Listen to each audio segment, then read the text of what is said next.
Estoy convencido de que la banca, como la hemos conocido en los últimos 40 años más o menos, está por extinguirse.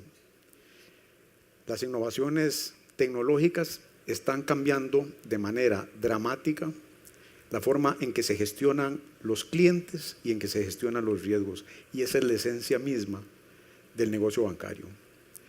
Eso entraña retos muy novedosos, insospechados algunos para los supervisores.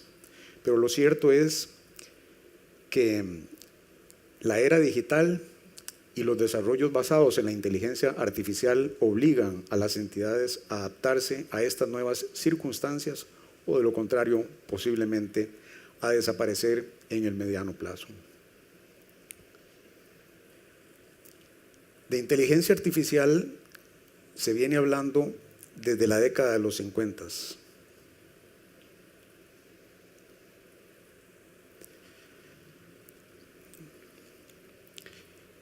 En el hombre parece haber una especie de obsesión por desarrollar artefactos e instrumentos capaces de replicar lo que hace el ser humano, pero obviamente con mayor velocidad, con mayor exactitud, mayor precisión, con mejores resultados, con un menor margen de error. Recordemos que la robótica está considerada una de las ramas de la inteligencia artificial. Por eso, en la industria de la manufactura encontramos muchos ejemplos muy interesantes, ya desde hace mucho tiempo, fábricas totalmente robotizadas que ensamblan y elaboran vehículos, los mismos procesadores que llevan las computadoras en el interior, diagnósticos médicos más recientemente, ya hay robots que hacen suturas en los seres humanos, hasta llegar a las impresoras 3D que mencionaba Javier, capaces de imprimir puentes, edificios enteros, imprimiendo cada uno de sus componentes que luego se van ensamblando. Pero el hombre siempre sueña con más, siempre quiere crear la máquina que llegue a aprender por sí sola, casi a pensar igual que él. Y si pudiera, posiblemente crearía algún robot que tenga sentimientos. Por eso hablamos hoy, o escuchamos hablar mucho hoy, de lo que se ha venido a llamar Machine Learning. Máquinas capaces de aprender por sí solas. Suena como algo así de los Jetsons en 1962, pero la realidad es que eso es algo que ya está ocurriendo. Machine Learning es la conjunción de la computación y la estadística para preparar a las computadoras de manera que corran algoritmos de manera iterativa y además a partir de interacciones con los seres humanos vayan enriqueciéndose y seleccionando un modelo cada vez más robusto, un modelo cada vez mejor.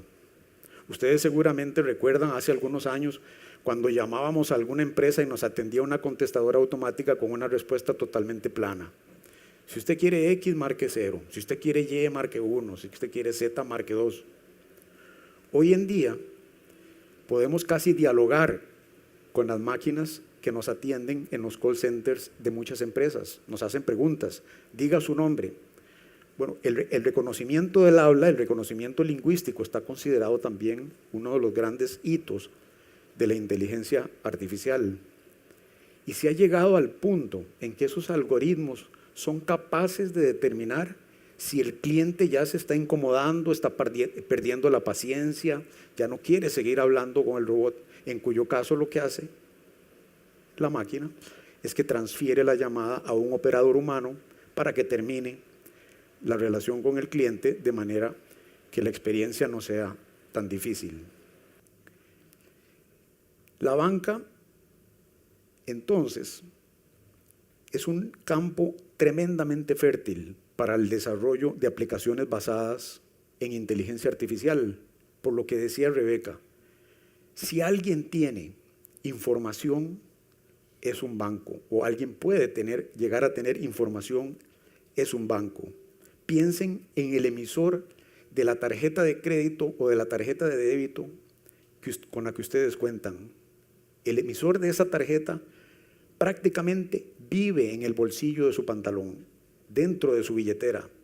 Es capaz de percibir en dónde ustedes hacen sus compras, cada cuánto van al mall, qué tipo de comida consumen, a dónde les gusta vacacionar. Imagínense la capacidad que tiene ese emisor de las tarjetas de crédito para determinar cuáles son sus gustos, preferencias, tendencias, qué les atrae a ustedes. Y ahora piensen en el impacto que puede tener eso en el mercadeo. Ahora quiero aclarar algo.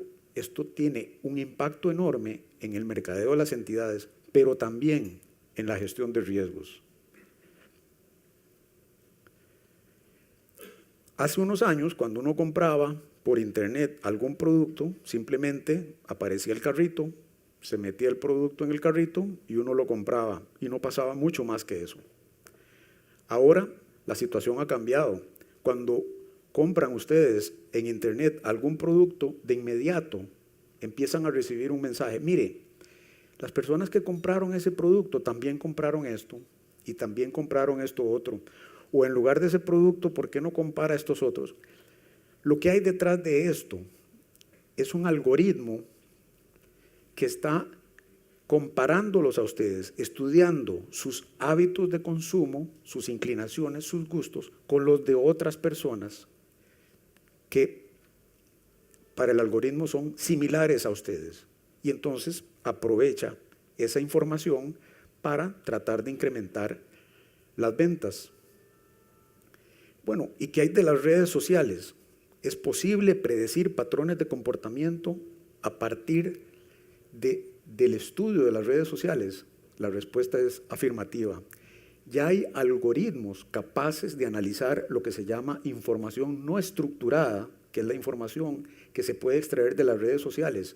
Imagínense ustedes, esa información que se extrae a partir del like que se da a una foto, a un comentario, o de un comentario que escriben ustedes en una red como Facebook o alguna de estas. Bueno, ya hay algoritmos capaces de analizar ese tipo de información no estructurada y derivar también patrones de comportamiento a partir de ese tipo de información.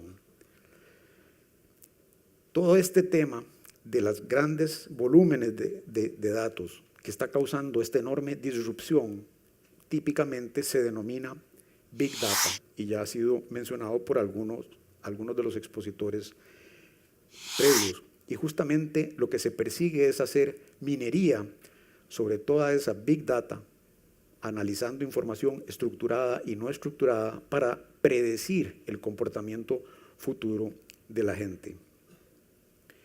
Las implicaciones, como les explicaba antes, no solamente están desde la óptica del mercadeo, sino que tienen mucho que ver también con el tema de la gestión de riesgos. Por décadas, los banqueros han tratado de predecir el comportamiento de los deudores, sobre todo su voluntad de pago. Muchas veces un deudor puede ofrecer alguna buena garantía, mostrar buenos ingresos, pero tener escasa o nula voluntad de pago. Qué importante sería entonces poder predecir de antemano cuál es lo que en gestión de riesgo se denomina la probabilidad de incumplimiento de cada uno de los deudores. Históricamente se ha hecho con base en el pasado, y entonces las naciones reciben una probabilidad de incumplimiento, las empresas reciben un rating que es una probabilidad de incumplimiento, y las personas reciben un scoring que anteriormente, como dije, eran históricos, pero ahora tienden a ser prospectivos. ¿Y cómo tienden a ser prospectivos? Es decir, proyectan cuál es el escenario más probable de comportamiento de esa persona.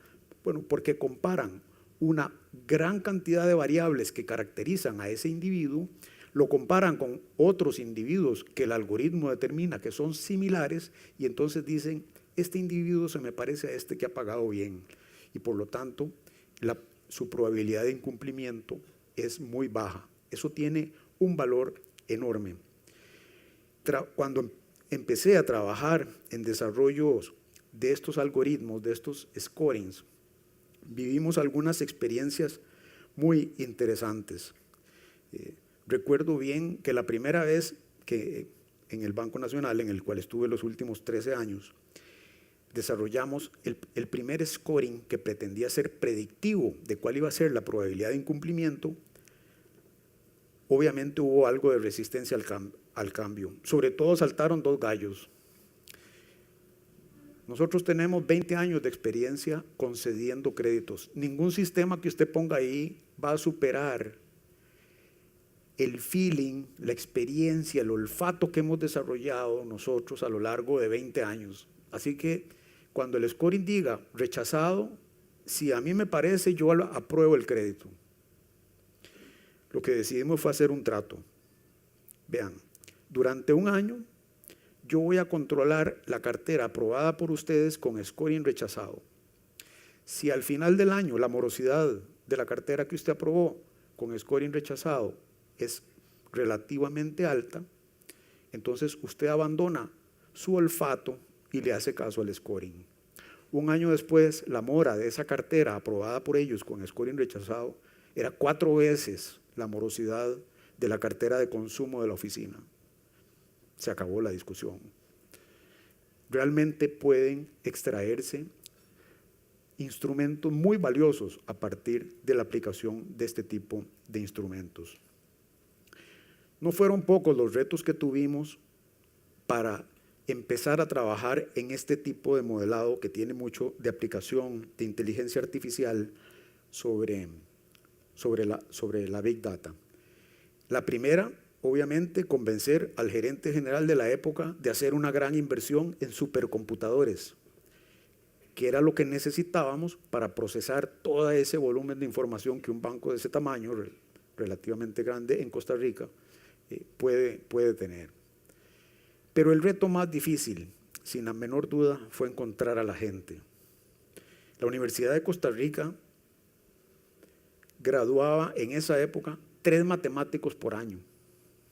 Y yo les decía, miren, en realidad yo creo que lo que gradúa es medio, porque hay 2,5 que lo que quieren es estudiar unas cosas que yo no puedo comprender de teoría, de desarrollos matemáticos y teoremas complejísimos y aterrizados, que quieran trabajar en un banco medio por año. Eso es más o menos lo que producen.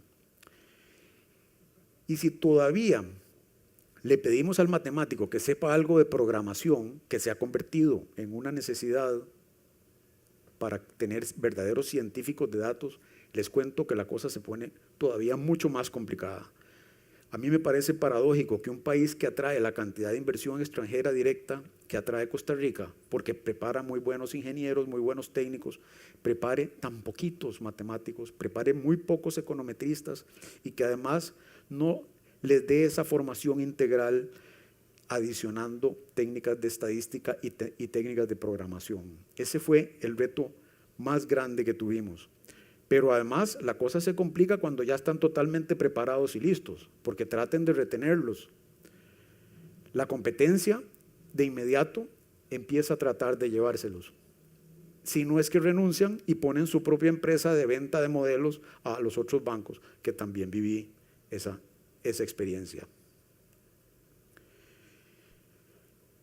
El resultado puede ser muy valioso, muy provechoso, de obtener todos estos temas de banca digital, como pueden ustedes ver en este video ofrecido por un banco español. No, hay bancos costarricenses que han avanzado mucho en el tema digital. No quise poner a ninguno de ellos para no entrar en conflictos de intereses, así que lo que les traigo es este video preparado por un banco español en que muestran cómo ya es posible tener prácticamente todos los servicios bancarios en la muñeca, en el reloj que tienen y que portan ellos. Dos retos importantísimos que se pueden solucionar con inteligencia artificial. El primero, hablábamos del endeudamiento de los hogares, me parece que Gerardo tocó el tema. Se habla de que la gente está sobreendeudada en Costa Rica.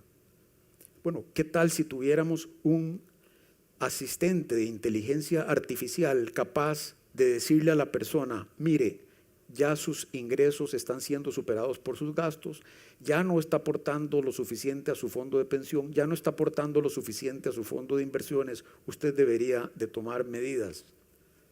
Otro tema importante, banca de desarrollo. Yo vi ejecutivos del banco sentarse 4 horas con un micro pequeño empresario a tratar de elaborar un flujo proyectado de caja, porque no tienen los sistemas contables suficientes para poder dárselos al banco y tomar entonces el banco una decisión acertada. ¿Existirá un asistente de inteligencia artificial capaz de resolver esos dilemas? La respuesta es sí. Javier mencionaba a Siri de Apple o Bixby, que es la de Samsung. Se llaman Artificial Intelligence Assistants. Bueno, ¿qué tal uno desarrollado por un banco? Les presento a Erika, del Bank of America, que supongo que por eso se llama así. Erika es un asistente de inteligencia artificial que vive dentro del app del Bank of America. Lo que me encantó de Erika es que es un extraordinario ejemplo de Machine Learning, porque interactúa con los usuarios y cuando alguno de ellos la sorprende con una pregunta que no tenía programada, que ella no esperaba, se va al soporte humano, busca una respuesta y cuando el cliente queda totalmente satisfecho, almacena la pregunta y la respuesta por si se la vuelven a hacer en el futuro. En otras palabras, aprende de la interacción, se enriquece a sí misma, se fortalece y queda mejor preparada para seguir atendiendo clientes en el futuro.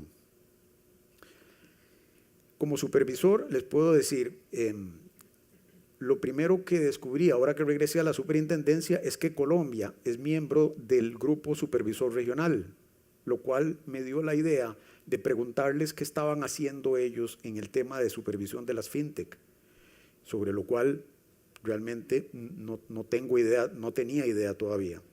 Y con lo que me salieron fue con lo de los sandboxes que mencionaba doña Lucía, y lo primero que me imaginé fue un gato haciendo las gracias en la caja de arena. Pero ya me explicaron luego que se llaman areneros regulatorios y me parece brutal la idea. Es decir, se trata de ambientes de prueba donde llegan los bancos y las fintech a la superintendencia y en ese ambiente de prueba demuestran que tienen la ciberseguridad suficiente, la protección al consumidor suficiente y hasta que no reciben la aprobación de la superintendencia, entonces no permiten ponerlo en producción y ofrecerlo a los clientes. Resulta que la gente que está más interesada en entrar a los areneros, según me decían los colombianos, son las mismas fintech, porque una vez que pasan por ahí tienen el sello de aprobación de la superintendencia y eso le genera una gran confianza a los usuarios. Cierro con 2 comentarios. En mi opinión, como les decía al inicio, o los bancos realmente se hacen digitales, realmente desarrollan sus propias tecnologías fintech o se asocian con las fintech para ofrecerlas o creo que tienen sus días contados. Y la segunda, como supervisor, lo que les puedo decir es que jamás el supervisor debe evitar la innovación. Está muy bien preocuparse por la salud de los consumidores, está muy bien preocuparse porque las innovaciones sean favorables para quienes las utilizan, pero lo más importante es jamás impedir esa innovación y más bien, contrario a eso, aprovecharla en la medida de lo posible para que la misma supervisión sea más efectiva y más eficiente. Muchas gracias.